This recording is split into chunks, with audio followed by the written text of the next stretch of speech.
Today on Better Book Clubs, tips for reading Charles Dickens' classic novel, David Copperfield.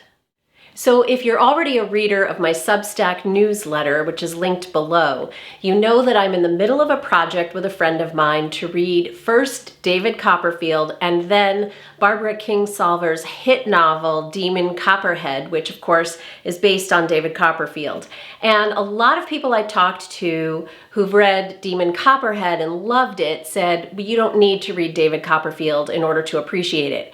But I kind of felt like I never have read David Copperfield, and I really would like to have the background of this novel going into Kingsolver's novel. I just decided it was worth it and I was going to do it. David Copperfield is not a short book, but it's considered to be one of Dickens' best novels, and I've never read it. So I got my friend to read along with me, and I've just finished David Copperfield, and I'm about to head out on the adventure of reading Demon Copperhead.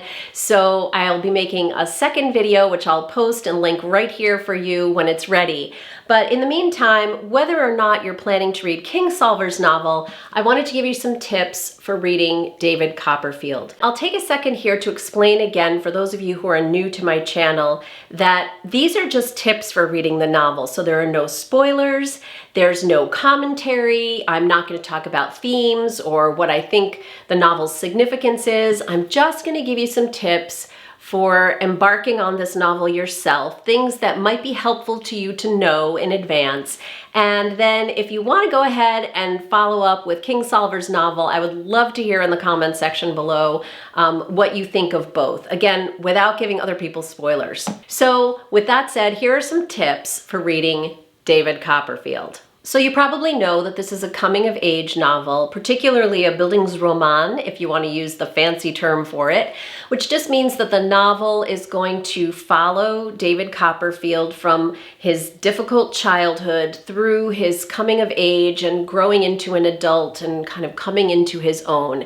And it's not a spoiler to tell you that this is a sweeping life story. It's written in the first person, and I think that that's one of the things that makes it really compelling, especially in the beginning of the novel when David is a child and he's talking about his childhood. It just really draws you into the novel to hear it in his own voice. This first-person point of view can be a little bit tricky at times because most of the time he's telling the story with a sense of immediacy as himself in the midst of the action, what he's thinking about and what he's doing. But occasionally the adult character, David, who's writing this novel as an adult looking back at his experiences in his youth, will interject. And it's a little bit jarring, or it can be when that happens, but that of course is also in first person, so he's just making first-person commentary from a distance of years from the events that have happened. So that's one thing to kind of watch for as you're reading, is that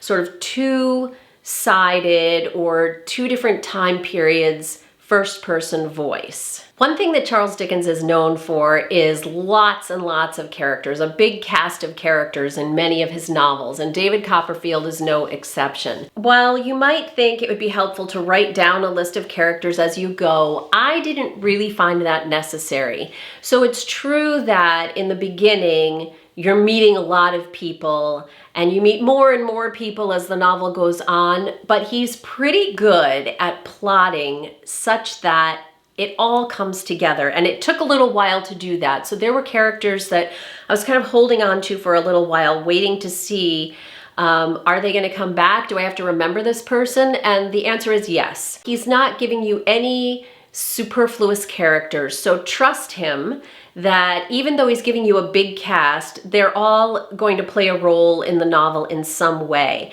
And if it's helpful to you to make a list, you can do that. But one thing he actually does that's kind of fun, something that J.K. Rowling does as well, is he names his characters in often in funny ways that help you remember their characteristics. One example is Mr. and Miss Murdstone, who are important characters in his childhood, and I think they're very appropriately named. So you'll often find that the names will help you remember who the people are. Just trust that that big cast of characters is going to pay off later on if you're struggling with them in the beginning. This is a long book. My copy is 856 pages long.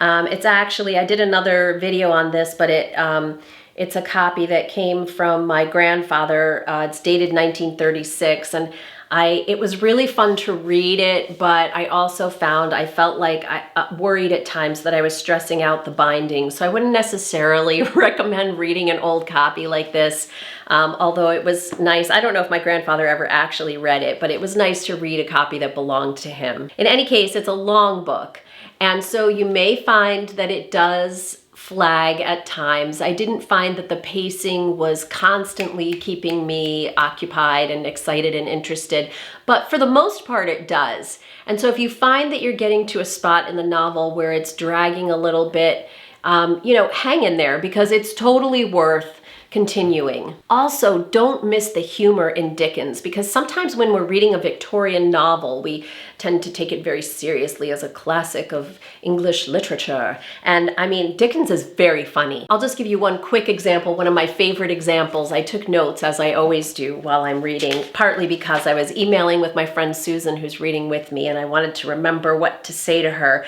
But here's one of my favorite humorous passages. He describes a character named Marianne, who has, quote, a cousin in the lifeguards with such long legs that he looked like the afternoon shadow of somebody else. There are just line after line after line of these wonderful, priceless descriptions. I actually laughed out loud at that, and then I made a note. Charles Dickens wrote a joke 175 years ago and made me laugh today. Astonishing. And it really is. I mean, that's one of the delights of reading Dickens, is his sense of humor. The book is also full of great little nuggets of wisdom, great little quotations, the kinds of things you feel like writing on a Post-it and sticking up on your wall. And I'll just share one of those with you as well. He's talking about he's using the metaphor of a ladder, and he's talking about how some people succeed in life. And he writes, some happy talent and some fortunate opportunity may form the two sides of the ladder on which some men mount.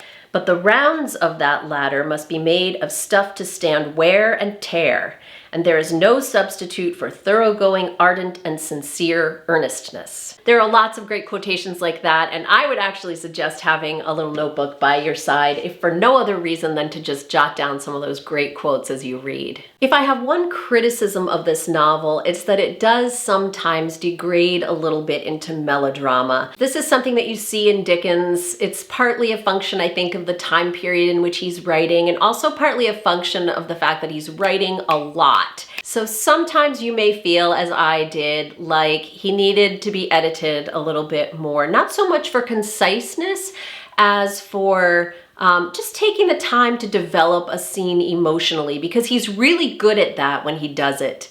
But sometimes you get the feeling that he's sort of slapped off a scene and it doesn't really land emotionally the way it could. It's more like a soap opera than the really strong, realistic passages that he's really better known for and better at. So I mentioned that only because if you find that you're reading a melodramatic scene or one that just doesn't land for you emotionally, stick with it, because that's not the character of the novel as a whole. I wouldn't want that to discourage you from continuing. So I'm not sure exactly how long it took me to read David Copperfield. We were shooting for 100 pages a week, but there were a couple of weeks where we fell short. So it probably took us about 9 or 10 weeks to read the whole novel. But just pace yourself, just kind of go through and figure out a little schedule for yourself. And I found that reading it with a friend also really helped me keep on pace, because if you have a long book like this and it takes you too long to read, if it's dragging on for months, first of all, you're not really following the thread of the story, and second of all, it's much easier to kind of lose your energy for it. So go through the book, figure out how many chapters you want to read each week, and see if you can find a friend to read with you. So I'm excited to switch now from David Copperfield to Demon Copperhead. and see how much Kingsolver's novel was informed by Dickens' novel. I think there's a danger potentially of this novel becoming a distraction in reading this novel, but we'll see what happens. I will definitely be posting a new video on Demon Copperhead when I've finished with it and talking about this project of reading both books. But again, if you're just here to read David Copperfield, this is a great classic Dickens novel. You can't go wrong. Go for it, have fun, and let us know in the comments section below what you think when you've read David Copperfield. If you like what you see here, please subscribe, and I'll be back soon with another episode of Better Book Clubs.